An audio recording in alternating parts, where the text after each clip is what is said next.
Olá, vamos iniciar a nossa aula de história de hoje?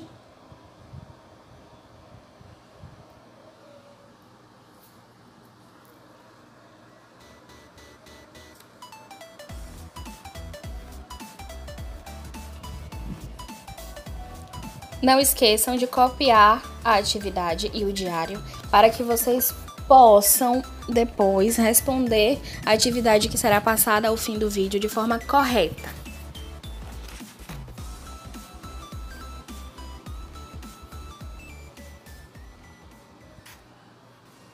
Vamos iniciar aprendendo sobre duas palavrinhas. A primeira é colônias. Regiões administradas por um estado, reino, país e situada fora do seu território principal.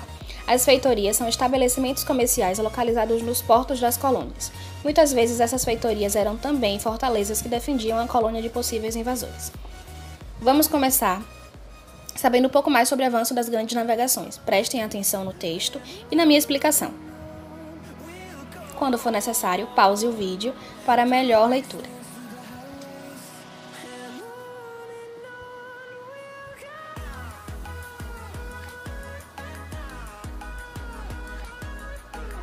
No final do século XIV, Portugal começou as viagens marítimas.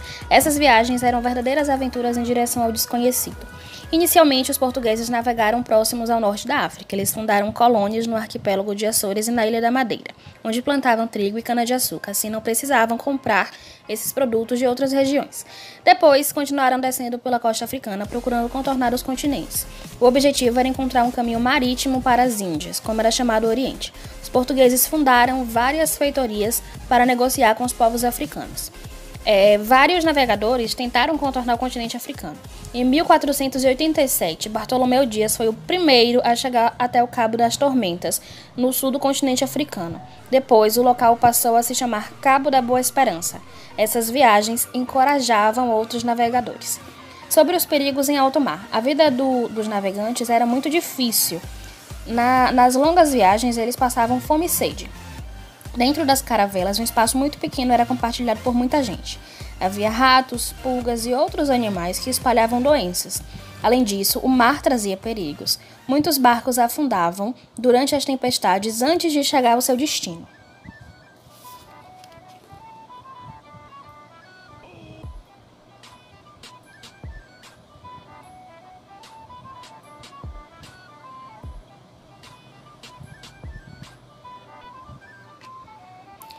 Em 1497, Vasco da Gama partiu de Portugal e quase 2 anos depois chegou a Calicut, na Índia. Foi ele quem ultrapassou o Cabo da Boa Esperança pela primeira vez. Em 1499, com outros marinheiros, ele voltou a Portugal com os navios abarrotados de especiarias. Em 1500, foi a vez de Pedro Álvares Cabral partir de Portugal para a Índia. Após se desviar da sua rota, chegou depois de 43 dias onde hoje é o Brasil. Os espanhóis iniciaram as navegações pelas conquistas das Ilhas Canárias, no litoral da África. A expedição marítima espanhola mais importante pelo Atlântico foi realizada pelo navegador Cristóvão Colombo, financiado pelos reis espanhóis Fernando de Aragão e Isabel de Castela. No século XV, muitas pessoas acreditavam que a Terra era plana como um prato, mas Cristóvão Colombo e outros estudiosos achavam que a Terra era redonda e que, navegando pelo Oceano Atlântico em direção ao oeste, era possível chegar às Índias. Eles estavam certos. No entanto, havia um continente nesse caminho, a América. Prestem atenção na rota feita, na rota dessas viagens.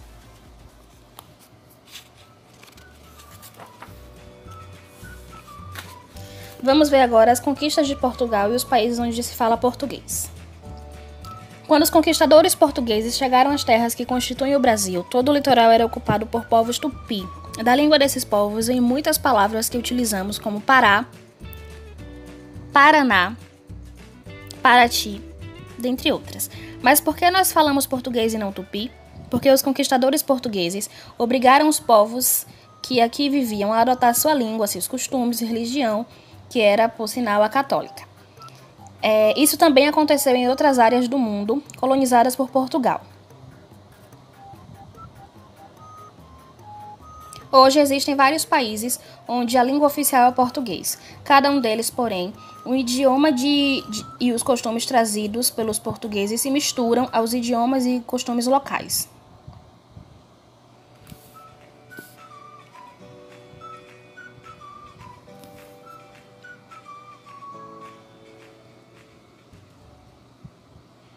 Você deve ter percebido que no Brasil a população de cada região tem seu modo de falar e expressões típicas, além de palavras que são de origem tupi, principalmente para nomear plantas e animais, por exemplo, abacaxi, mandioca ou tatu. Também usamos palavras de influências africanas, como por exemplo cafuné, samba e batucá. Essa é uma das contribuições culturais dos africanos que, desde o século XVI, chegaram ao Brasil.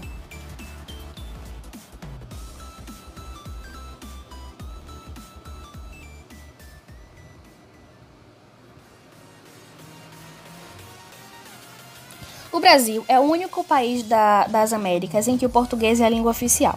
Também é o país lusófono que tem mais pessoas falando essa língua, mais de 200 milhões.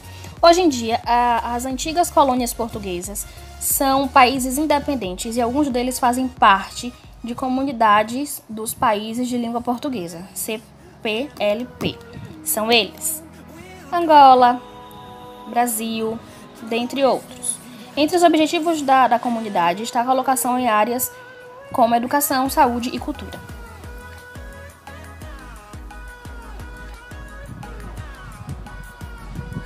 Em seguida, veremos uma imagem que ilustra muito bem os locais onde a língua portuguesa é usada como idioma oficial no mundo.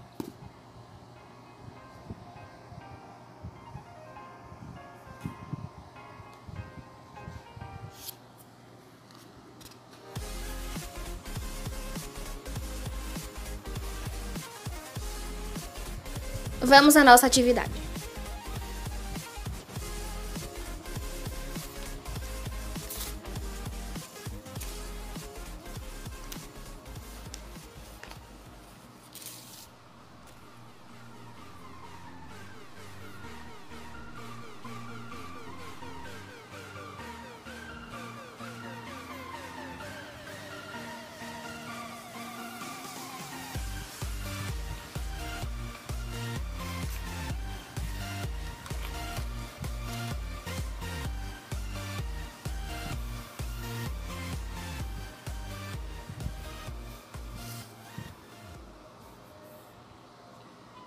No final do século XIV, os europeus iniciaram as viagens marítimas. Por quê? Os portugueses fundaram várias feitorias, defina feitorias, e o que acontecia nesses locais. Vários navegantes tentaram contornar o continente africano, sítios. Quais eram as dificuldades enfrentadas pelos navegantes em alto mar? Por qual motivo a Igreja Católica se interessou pelas viagens marítimas? O que os viajantes encontraram nos lugares que conheceram?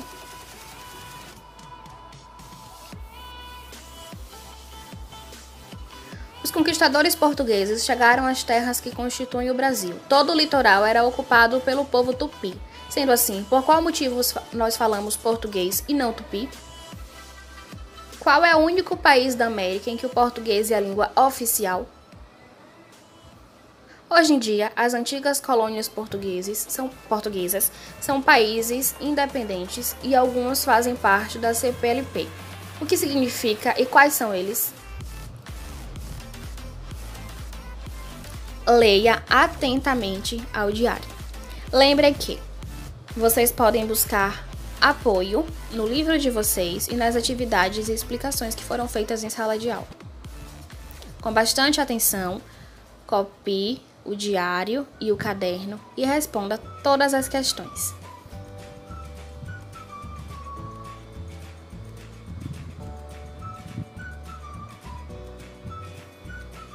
Diário. Antes de responder a atividade de história, ler as páginas 22 a 25. Caderno de história, lembrem de copiar e responder. Livro de História, 26 e 27, e assista ao próximo vídeo de religião e responda à atividade. Beijos, estou com saudades!